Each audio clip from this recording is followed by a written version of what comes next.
Hello, my name is Emma and I teach textiles at Sir John Dean's. Welcome to Textiles. So Textiles is a highly imaginative course.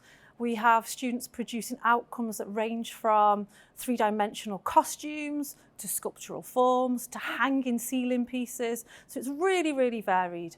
And what we tend to do is really explore the students' interests and talents and their strengths. And in Year 13, that's really what we exploit. The Year 12 course is leading up to that.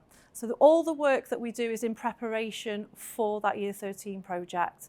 And it tends to be very skills-based, teacher-led projects. So it's almost like providing the students with a glossary of technique that you can use and apply later on. It's worth noting that the course isn't strictly a fashion design course. It is a textile design course, which encompasses interior design, costume, print, and knit as well. So it really does. There is a broad range of skills that you can learn on this course.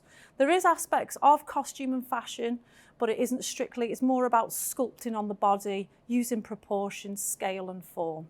In Year 12, students will learn a range of skills and techniques which will form the foundation for the Year 13 independent project.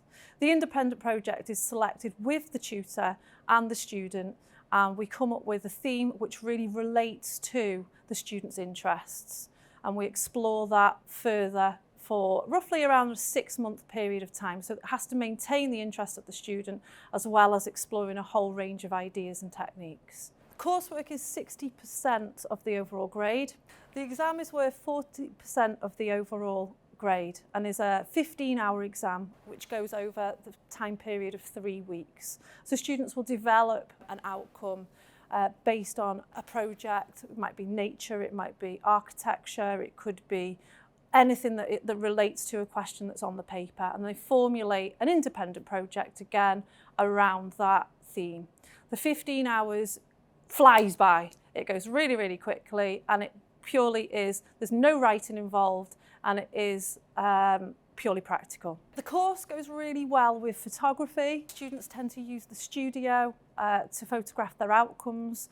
A lot of the outcomes are then brought into the photography work. Business is another subject that works very well. We tend to have many students go on to do fashion, business and marketing, as well as interior design, costume, and many students choose to do textile design as well. We've run many trips over the course of the year. Most recently we went to the Victoria and Albert Museum in London, as well as New Designers, to see the vast array of courses, university courses that are offered to our students. In particular, there's always been a keen interest in textile design, print and knit and costume, and we saw many graduate students there, which really inspired our students to go on and explore a career further down the line.